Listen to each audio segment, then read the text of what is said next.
안녕하십니까 국내 포뮬러1 팬 여러분, 대학생 친구들의 포뮬러1 수다 포뮬러톡에 오신 여러분들을 환영합니다. 환영합니다. 오. 네. 일단은 아직까지 사랑니가 다 아물지 않았습니다.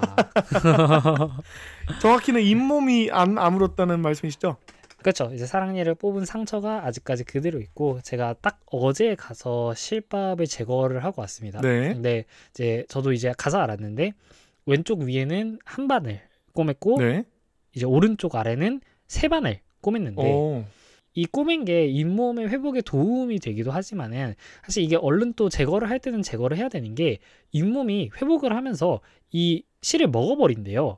아, 그러니까 하나가 되는군요. 그치? 그래가지고 시계를 잘 봐가지고 이 빨리 실을 제거를 해줘야 된다라는 거지. 나중에 뽑기가 힘들어질 수도 있으니까. 아. 그래서 이제 딱 예약된 시간에 갔던 것인데, 근데 이제 생각보다 제 회복력이 나쁘지 않은 탓에 이미 실 하나를 제 잇몸이 먹어버린 겁니다. 거의. 이미 하나가 됐네요. 맞습니다. 그래가지고 이것을 제거하는데 굉장히 아팠다. 아. 이제 실을 뽑는 데는 마취를 해주지 않으니까. 네. 그러니까 이미 안 그래도 그쪽 잇몸에 좀 상처가 있는 편이야. 그러니까 이제 겨우겨우 아물고 있는데, 굳이 그 아문 상처를 살짝 벌려가지고 그 실을 빼내야 되는 그런 상황이었다 보니까 막상 실을 제거하고 나니까 좀 피가 나고 약간 이런 식이었는데, 예. 이제는 치과를 갈 일이 없습니다. 적어도 사랑니 때문에는 이제 갈 일이 없고 굉장히 좀 개운해졌다, 이렇게 볼 수 있겠고, 그럼에도 불구하고 굉장히 좀 어색합니다. 왜냐하면 아직까지 그 양쪽 잇몸에 그쪽 공간이 비어있다는 그 이물감이 느껴져.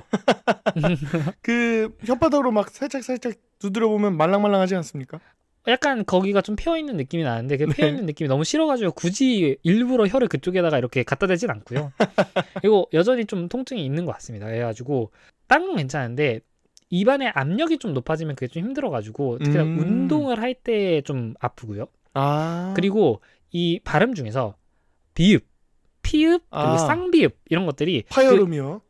파 이렇게 나오는 음들 아닙니까? 네.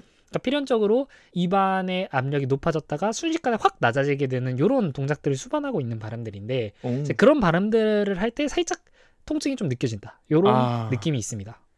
저도 방금 말씀 들으면서 기억이 난 건데, 풍선을 불지 말라고 주의를 줬던 기억이 납니다.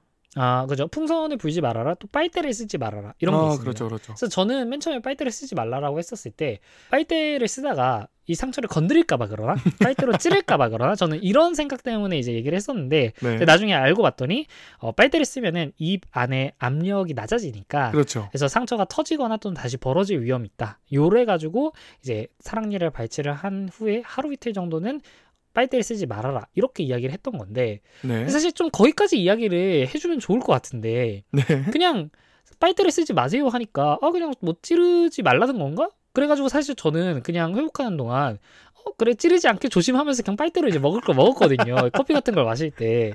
근데 다행히도 뭐 그렇게 회복에 엄청 지장을 준 것 같지는 않습니다만, 좀 이야기를 해줄 때 사실 그 이유까지 좀 이야기를 해주면 조금 더 이 회복에 전념하는 데 도움이 되지 않을까, 그런 생각이 좀 있습니다. 그렇죠. 간혹가다 그런 설명까지 해주시는 의사분들 만나면 너무 그 마음이 따뜻해집니다. 특히 치과가 이제 좀 가면은 내 몸에 뭐를 하고 있는지 이게 절대로 내 시야가 닿지 않는 곳에서 이루어지잖아요. 그렇죠. 이제 그렇다 보니까 이 치과마다 성향이 좀 다른데, 제가 좀 좋아하는 치과는 어쨌든 뭔가를 할 때마다 지금 내가 뭘 하고 있다라고 알려주시는 의사분. 그러니까 중계를. 약간 중계를 하듯이, 그러니까 지금은 이제 보기만 할게요 하면은 이제 안심이 되는 거지. 뭔가 내 입 안으로 들어오는데 이건 아프지 않겠구나 하고, 이번에 좀 갈 거예요, 이번 좀 아플 거예요. 그러니까 이게 좀 대비가 되면 좋은데, 갑자기 그냥 가만히 있다가 확 하고 아파버리면 그게 정말 큰 스트레스이기 때문에 좀 그런 게 있습니다. 그렇습니다. 따끔해요가 따끔해가 아니질지라도 말씀해 주는 게 낫죠. 그렇죠. 그리고 그것도 따끔함과 동시에 따끔해요라고 말하면 안 돼. 그러니까 이제부터 따끔할 거예요라고 한 15초 전에 얘기를 해주면 좋겠어. 그래서 좀 마음의 준비를 할 수 있게. 그렇습니다. 자, 어쨌든 그렇게 해가지고 저희가 이제 여름방학 동안 뭐 사랑니도 빼고, 뭐 저희가 이제 인턴도 하고, 뭐 폴씨 같은 경우는 또 새로운 일을 이렇게 좀 벌리고 있는데, 네. 그래서 방학 동안 이렇게 많은 일들이 있었고, 실제로 이제 서머 브레이크가 끝나면서 바로 이제 다가오는 이번 주에 네덜란드 그랑프리가 예정이 되어 있습니다.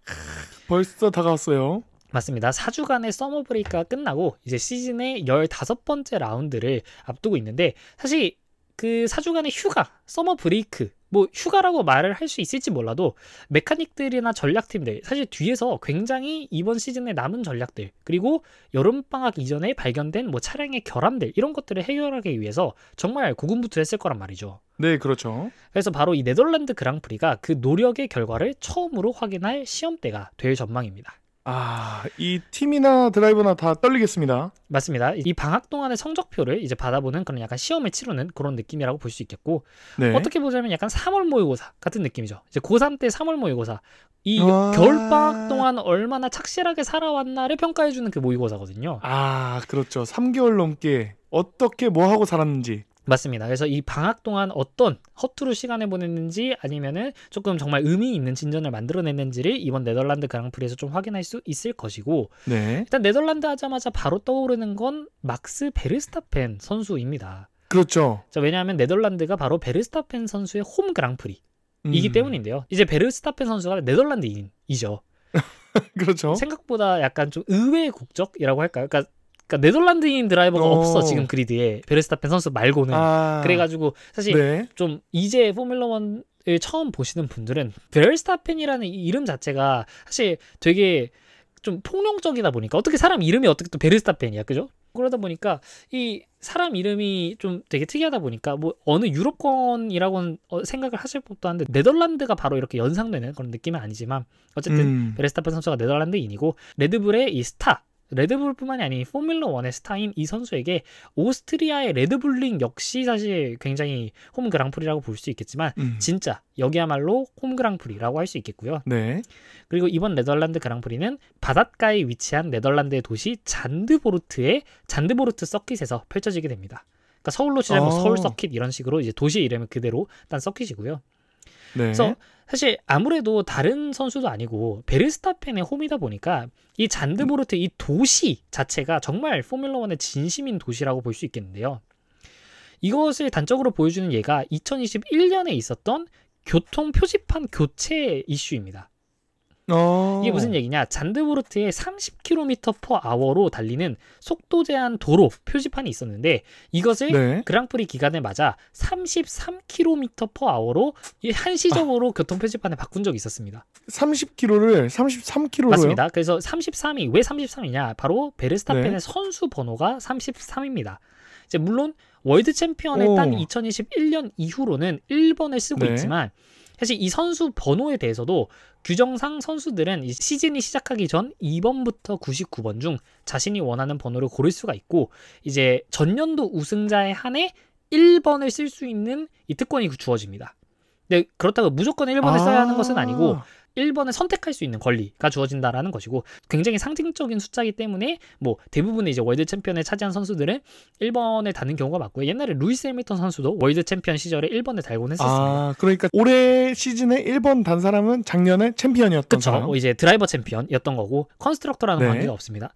자, 그렇게 되는 거고 그래서 이제 보자면은 베르스타펜 선수가 2021년부터 시작해가지고 2021, 2, 3, 4를 지금까지 우승을 했기 때문에 2022년부터 이제 이번 시즌까지는 1번을 쓰고 있는 거고요. 2021년 이제 이 잔드보르트의 속도 제한 표지판이 30km에서 33km로 바뀌었을 때 이때 당시까지만 해도 아직까지 자신의 오리지널 넘버인 33번을 쓰고 있었습니다. 그래서 정말 근데 다만 이제 이거와 관련해가지고 실제로 이 경찰이나 또는 교통당국에서 발표해서 실제로 해당 도로의 속도 제한이 33km로 늘어난 것은 아닌 것 같습니다. 그러니까 그것과 관련한 발표가 없었기 때문에 정말 말 그대로 그냥 이제 그 이벤트성이라고 할 수 있겠고 정말 이벤트성인 게 왜냐하면 그냥 33이 아니라 그 33도 원래는 되게 정말 무미건조한 숫자 폰트로 적어놓지 않습니까? 그렇죠. 고딕체 느낌으로. 맞습니다. 근데 이제 맞습니다. 근데 이 잔드보르트의 33으로 바꿨을 때 그 폰트조차도 포뮬러 1 자동차에 사용되는 그 숫자를 매길 때 쓰는 그 폰트의 33으로 이렇게 적었다. 그 끝부분이 뾰족뾰족한 그 숫자 말이죠. 그죠. 약간 그런 숫자로. 말 그대로 정말 이벤트였었다고 볼 수 있겠고 그리고 이 선수 번호와 관련된 것도 굉장히 규정이 좀 이렇게 있는데 이 시즌을 앞두고 매번 이 자신이 원하는 번호를 이렇게 고르게 됩니다. 그래서 만약 겹치는 경우 기본적으로 원래 쓰던 선수가 있다면 그 선수가 우선권을 가집니다. 그러니까 예를 들어서 내가 이제 포뮬러 1에 딱 데뷔를 해서 나는 63번을 쓰고 싶어. 근데 조지 러셀 선수가 63번을 이미 지금 쓰고 있습니다. 그러면 조지 러셀 선수도 만약에 네. 63번을 쓰겠다라고 한다면은 조지 러셀 선수가 63번을 쓰게 됩니다. 저는 이제 다른 번호를 꼭 무조건 골라야 되는 거고, 동년도에 만약에 똑같이 바꾸려고 하는 경우, 뭐 조지 러셀 선수 그리고 루이스 해밀턴 선수가 내년 시즌을 앞두고서 둘 다 갑자기 10번을 쓰고 싶어 한다. 이런 경우에는 어떡하냐? 네. 둘 다 갑자기 바꿔서. 그러네요. 이런 경우에는 선착순입니다. FIA의 신청서를 누가 먼저 내느냐라는 거고, 실제로 무슨 일이 있었냐? 2025년 올 시즌을 앞두고 잭 두한 선수와 키미 안토넬리 선수 모두가 드라이버 넘버 12번을 원했는데 네. FIA의 신청서를 안토넬리가 먼저 내면서 현재 키미 안토넬리 선수가 12번을 쓰고 있습니다. 그러니까 선착순이야. 누가 종이를 먼저 밀어 넣느냐. 야, 이거 제가 이야기 들으면서도 뭐 포인트제로 하겠네. 포인트 뭐 더 높았던 사람이나 뭐 그랬는데 선착순이라니. 맞습니다. 동년도에 만약에 같은 번호로 바꾸고 싶은 경우, 그 경우에는 누가 신청서를 먼저 내느냐, 요것으로 결정이 된다. 재밌는 요소들이 많습니다. 맞습니다. 자, 이렇게 좀 도시에 대한 이야기를 좀 해봤고, 네덜란드 그랑프리를 앞두고 이 트랙 이야기를 한번 해보도록 하겠습니다. 네. 이 잔드보르트 트랙은 해안가 모래 언덕에 자리 잡은 서킷으로 약간의 고저차가 꽤나 좀 있는 서킷이고요. 네. 게다가 바닷가에 위치하는 바람에 이 해안가 특유의 해풍으로 인한 변수를 제공하기도 합니다. 그리고 기본적으로는 굉장히 다양한 코너들로 직진성보다는 다운포스가 중시되는 서킷이고요. 네. 실제로 서킷 길이는 4.2km밖에 되지 않아서 총 72랩을 돌게 되는 레이스가 됩니다. 꽤 많이 돕니다. 맞습니다. 그리고 이 해안가 특유의 아까 전에 말씀드렸지만은 모래 언덕에 서킷이 있다고 말씀을 드리지 않았습니까? 네. 그래서 바람이 불면서 모래가 트랙 안으로 유입되는 경우가 생각보다 가끔 있습니다. 그래서 이로 인해서 심한 경우 뭐 레드 플래그 또는 세이프티카가 발령되는 경우가 좀 있는 편이기도 합니다. 모래가 들어와서요. 맞습니다. 그래서 이런 변수들 역시 좀 고려 대상에 좀 포함을 시켜야 될 것 같고, 가장 아이코닉한 코너라고 한다면 아무래도 3번과 14번 코너입니다. 네. 둘은 각각 최대 경사도 19도와 18도를 자랑하는 아주 가파른 코너인데요. 네. 근데 이 19도와 18도라는 게 고저차의 경사가 아닙니다. 좌우의 경사야. 그러니까 이 서킷 자체가 왼쪽으로 오른쪽으로 이렇게 기울어져 있습니다. 둘 다 왼쪽은 아니죠. 둘 다 오른쪽으로 기울어져 있는데, 오른쪽이 이제 왼쪽보다 밑으로 내려가는 거지. 그래서 이 코너를 돌 때 스티어링이 거의 없이 약간 벽에 붙어서 달리는 느낌으로 이렇게 돌아나가는 코너입니다. 그러니까 앞으로 오르막길 내리막길 이게 아니라 옆으로 틸트가 돼 있죠. 좌우로 틀어져 있다는 말씀이시죠? 그쵸. 그런 식으로. 내구 레이스처럼. 맞습니다. 그런 식으로 되어 있고, 특히나 이제 이 중에서도 14번 코너는 메인 스트레이트 바로 직전에 있는 이 한 랩의 마지막에 있는 코너입니다. 네. 그래서 이렇게 틸트가 있다라는 거는 코너에서 감속을 거의 하지 않고 그냥 다운포스를 그대로 받으면서 이렇게 직진을 그대로 하듯이 정말 빠르게 퇴출하는 그런 코너라고 볼 수 있겠는데, 그도 그럴 것이 14번 코너를 도는 중간에 DRS 존이 시작이 됩니다. 그래서 DRS가 보통은 코너가 끝난 다음에 스트레이트 구간에 진입을 하면서 DRS를 열지 않습니까? 그렇죠. 근데 이 잔드보르트 서킷의 14번 코너는 코너를 돌면서 DRS를 열게 된다. 어차피 코너 때 감속이 필요가 없으니까. 맞습니다. 그렇게 되고, 그러다 보니까 14번 코너에서 가속을 얻어서 메인 스트레이트에서 DRS의 도움으로 추월하는 것이 이 서킷 대부분의 추월이라고 보면 되겠습니다. 굉장히 또 좌우로 비틀려 있으니까 약간 또 게임 중에 마리오 카트 같은 느낌도 있습니다. 약간 그런 느낌이 있습니다. 네. 약간 나스카가 약간 이런 느낌이죠. 약간 그렇죠. 틸트된 이 뺑뺑이로 이렇게 도는 그런 건데, 근데 사실 이 메인 스트레이트 구역을 제외하고서는 대부분 코너가 굉장히 빽빽하게 들어서 있는 데다가, 게다가 조금 느린 그런 급격한 코너들에서는 서킷이 그렇게 넓은 편이 아니라서 이 잔드보르트 서킷도 굉장히 추월이 어려운 서킷 중 하나인데다가, 그나마 이제 유일한 추월 포인트가 방금 말씀드렸던 그 14번 코너부터 시작한 DRS로 메인 스트레이트에서 따라잡는 것, 요것이 이제 거의 유일한 추월 포인트라고 말씀을 드릴 수 있겠습니다. 그럼 결과적으로 이전에 리암 로슨 선수가 얘기를 했듯이, 지금 안 그래도 사실 차량들이 굉장히 상향 평준화가 되어 있는 상황에서 추월이 안 그래도 어려운데 서킷마저 이런 특성을 갖고 있다라고 한다면은 당연히 퀄리파잉이 중요할 수밖에 없을 것 같습니다. 그렇습니다. 추월이 어려우면 당연히 그 그리드를 지켜낼 수밖에 없는 상황이죠. 맞습니다. 그러다 보면 이제 팀들은 또 어느 정도 선택을 해야 됩니다. 다운포스를 조금 극대화해서 좀 안정성을 가정할 것인가, 아니면은 조금 더 직진성의 무게를 싣고서 다운포스를 조금 덜어내되 이제 그런 것들을 드라이버의 역량이나 그런 것들로 커버를 하면서 스트레이트 구간에서 이점을 얻을 것인지 이런 것에 대한 생각들이 많을 거고요.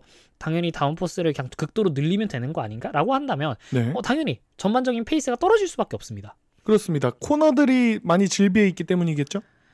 그렇다기보다는 다운포스만 너무 때려 박으면은 직진 구간에서 너무 느려지지. 그러니까 차량 자체의 페이스가 너무 느려지기 때문에 아하. 그러면 결과적으로는 정말 다운포스가 부족하진 않지만 그렇다고 과하지도 않을 정도의 그 딱 최적의 셋업을 찾는 것. 물론 사실 네덜란드 그랑프리에만 국한되는 일이 아닙니다만 네. 특히나 이렇게 코너가 많고 추월이 어려운 서킷일수록 이런 것들의 이제 중요성이 굉장히 좀 돋보인다. 이렇게 할 수 있겠습니다.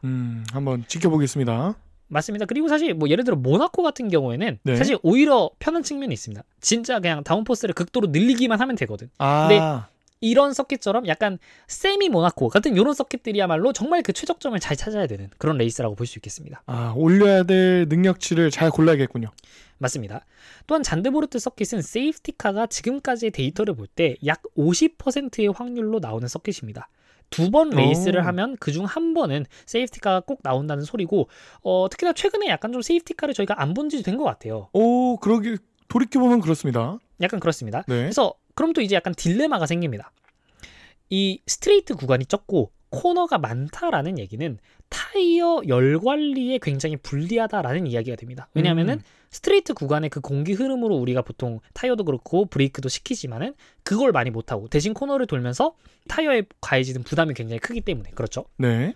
그러면 많은 선수들이 일단은 기본적으로 투스탑을 염두에 두고 레이스를 할 텐데 이 와중에 당연히 원스탑을 수행하기 위해서 시도하는 선수들이 생길 겁니다. 특히나 올 시즌에는 자꾸 투스탑인 레이스들에서 메르세데스? 벨기에도 그랬고 네. 이 자꾸 투스탑인 레이스에서 그냥 개나 소나 다들 원스탑을 시도해가지고 이 레이스가 굉장히 좀 무난해지는 그런 경우가 있었는데 그런 식으로 원스탑을 위해서 타이어 교체 타이밍을 굉장히 뒤로 미루거나 네. 아니면은 그냥 난 투스탑 할 거야 해가지고 그냥 적정한 타임에 타이어를 교체하기 위해서 피트스탑을 하거나 근데 이런 상황이 왔을 때 사이에 세이프티카가 껴있다면 어떤 변수를 창출할지 모른다. 정말 그냥 세이프티카를 기대를 하고서 약간 도박을 거는 그런 중위권이나 하위권의 선수들이 나올 수도 있고요. 그러다가 갑자기 정말 그냥 그렇게 타이어를 미루다 정말 세이프티카가 나와버려. 그러면은 거기에서 정말 이점을 정말 10몇 초씩 본 다음에 17위 이렇게 시작한 드라이버가 포인트권에 숭덩 올라가는 그런 모습도 저희가 확인할 수 있을 것 같습니다. 왠지 이 이야기 흐름상으로는 세이프티카가 나와야 좀 재밌을 것 같다. 이런 느낌이 듭니다. 약간 그런 느낌도 듭니다. 그러니까 그렇게 하면 누군가는 이제 전략을 망치고 누군가는 또 굉장히 성공적인 전략과 좀 운이 따라주는 그런 레이스가 될 예정입니다. 지켜보겠습니다. 자, 그러면 이제 이 네덜란드 그랑프리를 앞두는 각 팀들의 상황을 한번 보도록 하겠습니다. 물론 저희가 지금까지 뭐 서머 브레이크 중간 점검하면서 뭐 각 팀들의 상황을 전부 보긴 했지만 네. 일단 기본적으로 그랑프리를 앞둔 팀들의 상황을 보자면 맥라렌은 역시나 이번 그랑프리에서도 우위가 예상이 됩니다. 뭐 당연하겠죠. 네. 차가 너무 좋아요. 맞습니다. 현재 맥라렌의 머신인 MCL39는 올라운더 차량이고 사실 그런 와중에서도 높은 다운포스 세팅에서의 우위가 굉장히 현저하다 이런 평가가 있습니다. 항상 이 맥라렌 차가 물론 빠른 것도 빠르고 다 안정적이고 굉장히 몰기 좋고 그런 것도 좋지만 굉장히 다른 차들에 비해서 아주 좋은 이번 시즌 정말 가장 큰 강점은 다운포스를 늘렸을 때 다운포스 대비 드래그 효율이 좋다입니다. 드래그 효율이요? 같은 다운포스를 받으면서도 직진성을 최대한 보존시킨다라는 겁니다. 그러니까 사실 이론적으로 이길 수가 없어. 다운포스가 있는데 직진이 안 느려져.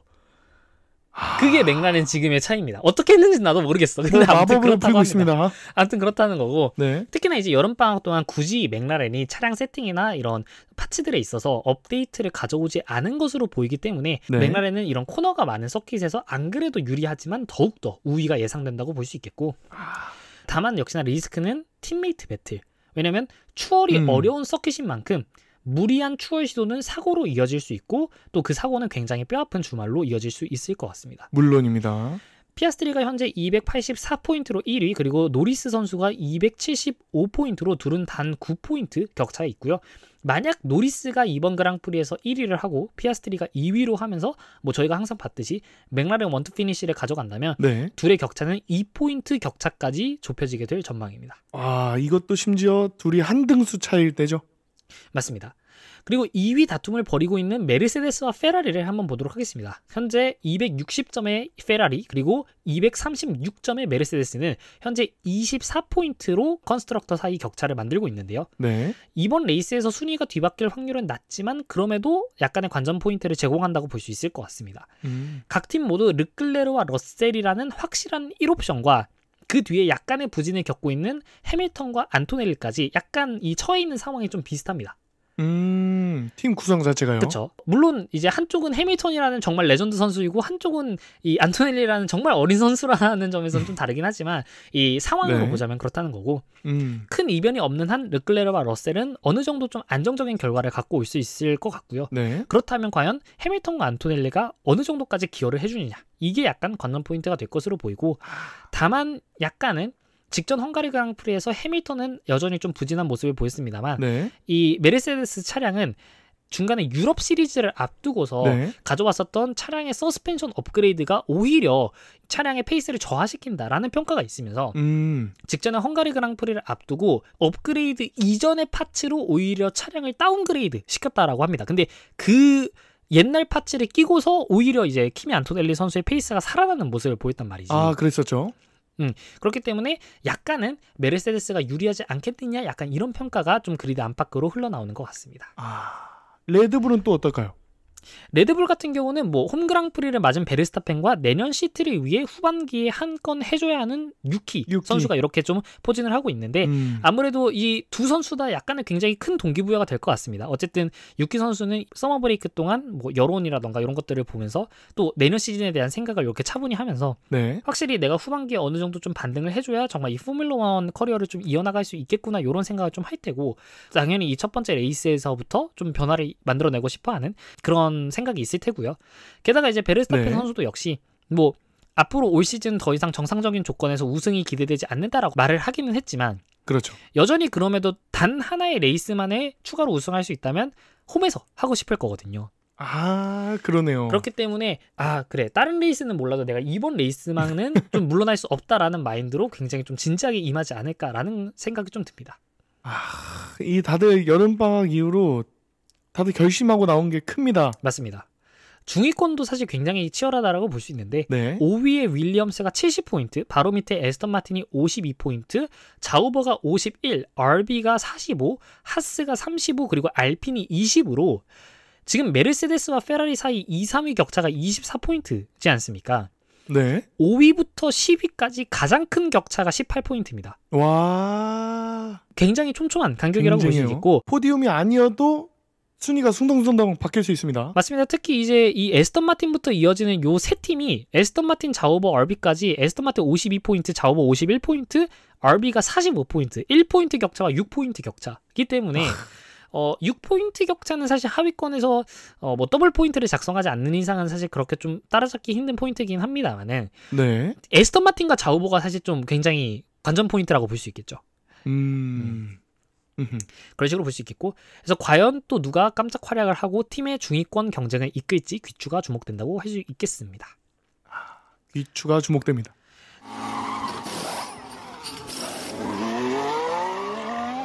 그러면 작년 네덜란드 그랑프리에서 어떤 일이 있었느냐 이런 이야기를 좀 한번 해봐야 될 것 같은데 네. 일단 말씀드린 바와 같이 해안가 특유의 바람으로 인해서 약간의 좀 사고가 있었습니다. 네. 금요일 프랙티스 세션에서는 순간적으로 22m/s의 강풍이 불고 퀄리파잉에서는 약간 비가 내리기도 했었는데요.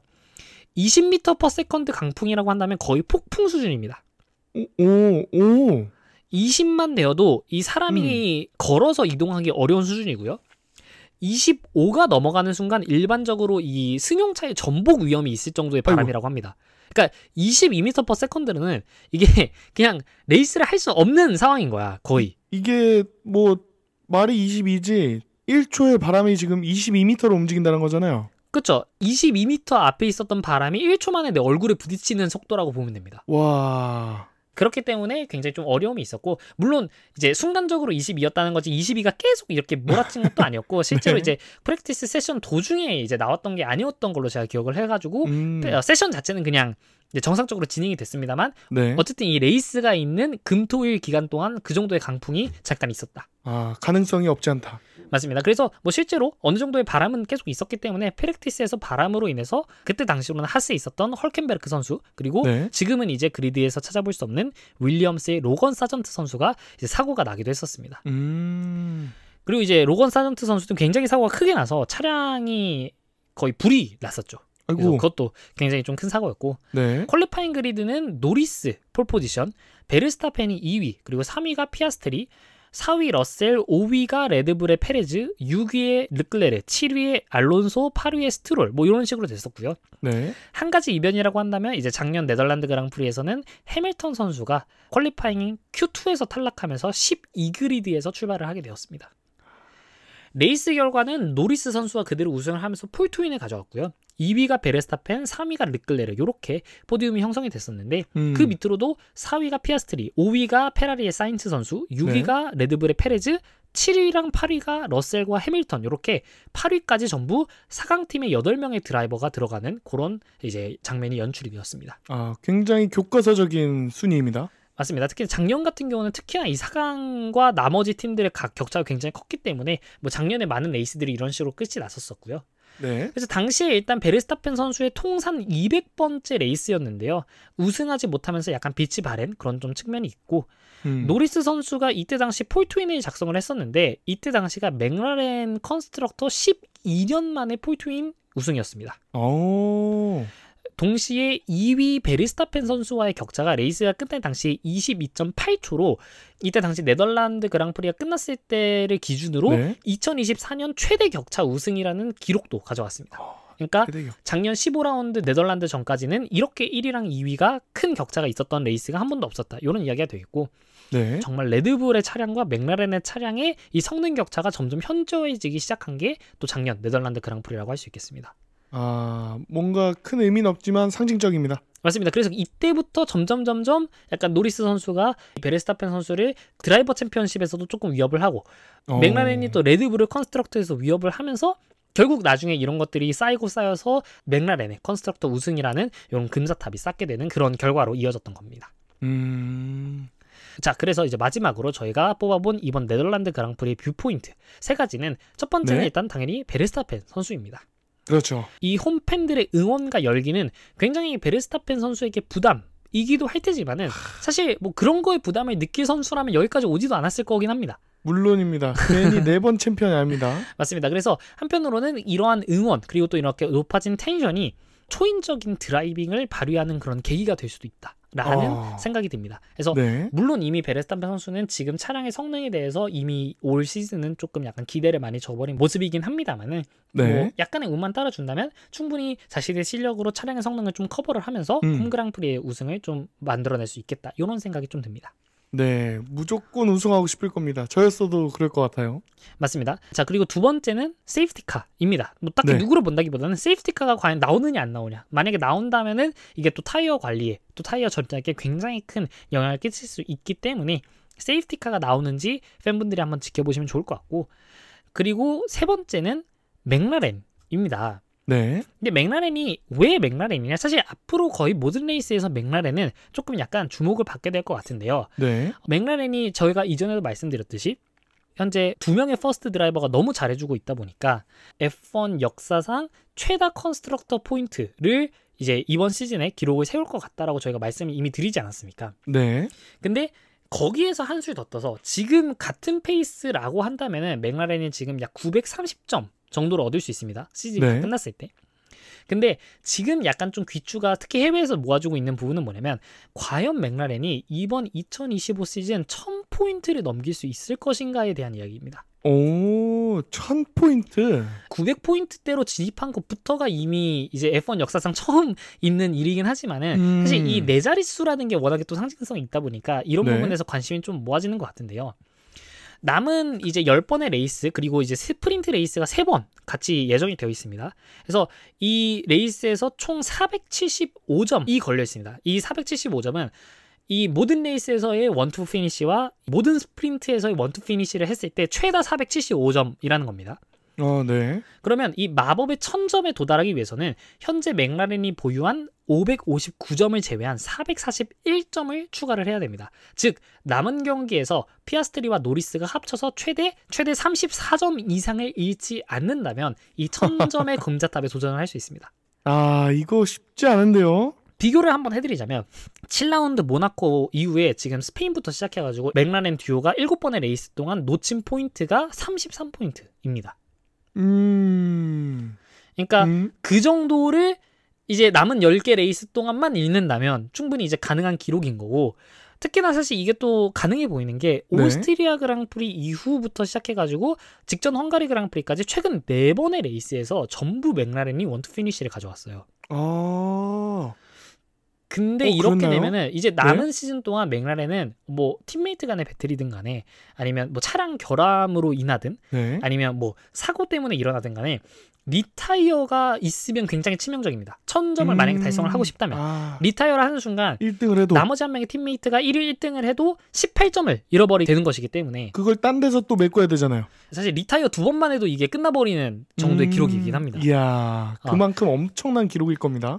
맞습니다. 그래서 사실 맥라렌이 1000점을 미치지 못하더라도 기존에 있었던 컨스트럭터 한 시즌 최다 포인트가 2023년 레드불의 860포인트이기 때문에 사실 거의 이걸 넘는 거는 지금의 페이스대로라면 기정사실하고 뭐 이미 여기 부분에서 기록을 세울 것으로 예상이 되지만 이 1000점이라는 정말 포뮬러1 역사상 단 한 번도 없었고 아마도 사실 앞으로도 거의 없을 것 같은 이 정말 대기록에 맥라렌이 이번 시즌 도전할 수 있을지 한번 볼 수 있을 것 같습니다. 그래서 이게 지금 이번 시즌에 포뮬러1을 처음 보시는 분들이 맥라렌 잘한다 이렇게 생각을 하실 게 아니라 이게 정말 이례적으로 잘하는 겁니다. 이게 역사에 남을 팀입니다. 2025년에 맥라렌은 포뮬러1 역사상 가장 압도적인 팀입니다. 한 명, 그것도 한 명뿐만이 아니라 둘 다. 그죠? 그러니까 팀으로서 가장 포뮬러1 역사상 단일 시즌 내에 가장 압도적인 팀이기 때문에 또 어떻게 보면은 사실 올해 포뮬러1에 입문하신 분들은 굉장히 좀 재미없다 이렇게 느끼실 수도 있지만 뭐 이런 팀을 저희가 또 구경하는 것도 사실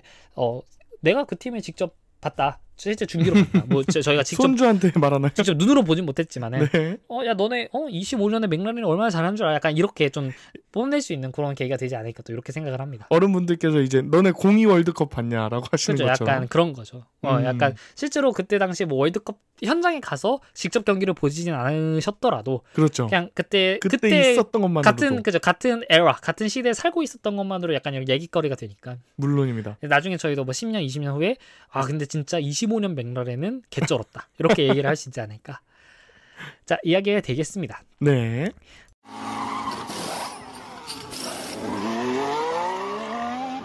자, 그러면은 저희가 오늘 준비한 네덜란드 그랑프리에 대한 이야기는 여기까지이고요.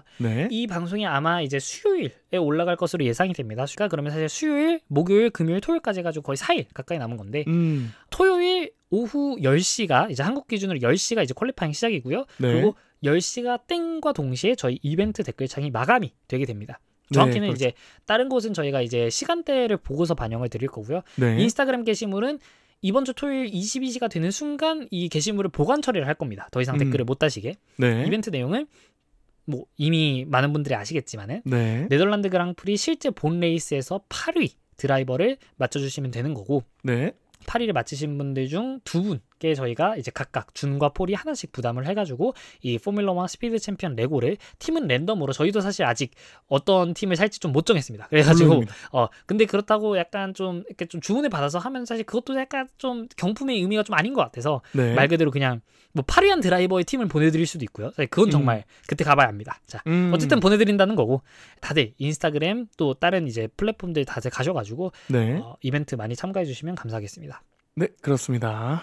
그리고 저희가 이제 직전 방송에서 저희가 좀 이 시청자분들의 대상으로 뭐 투표권 중 하나는 맥라렌 드라이버들한테 한번 투자해보는 게 어떻겠냐 이렇게 말씀을 드렸는데 저희 방송에 들으셨는지는 모르겠지만 어젠가 엊그젠가에 실제로 이 피아스트리를 쓰신 분이 한 분 나타나셨습니다. 인스타그램에 누군가 한 분이 피아스트리 쓰셨어요. 그래서 굉장히 좀 재밌다 이렇게 볼 수 있겠고 이제 피아스트리도 이제 한 자리가 채워졌습니다. 만약에 피아스트리가 진짜 8위를 한다면은 그분께 2개 다 드리는 거죠. 바로 직행입니다. 그죠? 그분이 2개 다 먹는 거죠. 그분이 2개 다 먹는 거고. 그래서 그런 상황이기 때문에 자, 다들 잘 생각하셔가지고 이벤트 참여 잘 해주시기 바랍니다. 리저브 드라이버도 되나요? 리저브 드라이버 와, 만약에 그런 경우가 되면 정말 역배 그 자체인 것 같은데. 그러니까, 거의 뭐 한 150배는 터져야 됩니다. 그러니까 예를 들어서 뭐 금요일 날 프랙티스까지 맞춰놓고 토요일에 퀄리파잉을 하려고 했는데 갑자기 뭐 조지 러셀 선수가 코로나에 걸렸어. 그래가지고 실제 레이스 출전을 발트리 보타스 선수가 한다. 아, 근데 그 발트리 보타스 선수가 8위를 한다. 물론 길은 열려 있다. 예. 그런 경우는 제가 일단 생각해보지 않았습니다. 네, 뭐 그렇습니다. 그렇게 따지자면 저우감리 선수도 있고요. 뭐 펠리페 드로고비치 선수도 있을 테고, 뭐 잭두한 선수도 있겠죠. 그러면 알핀에서 혹시 모르잖아. 잭두한도 또 갑자기 교체가 됐지. 그래서 그런 것도 있을 테니까, 네. 뭐 사실 그런 경우는 사실 제가 생각을 해보지 못했습니다. 아, 아무래도. 만약에 그렇게 되면은 네덜란드 그랑프리에서 이관을 해가지고 이제 그 다음 그랑프리로 저희가 넘겨야겠죠. 다음 그랑프리로 넘기든 아니면 뭐 다음번에 이제 좀 할 때 좀 더 성대하게 막 레고 정말 10개씩 쌓아놓고 하든 간에 뭐 이렇게 2월 해가지고 하든가 하겠습니다. 그런 날이 꼭 오면 좋겠습니다. 네, 그러면 저희 오늘 방송은 여기까지 하겠고 저희는 다음 네덜란드 그랑프리가 끝난 뒤 리뷰 방송으로 찾아뵙도록 하겠습니다. 네, 수고 많으셨습니다.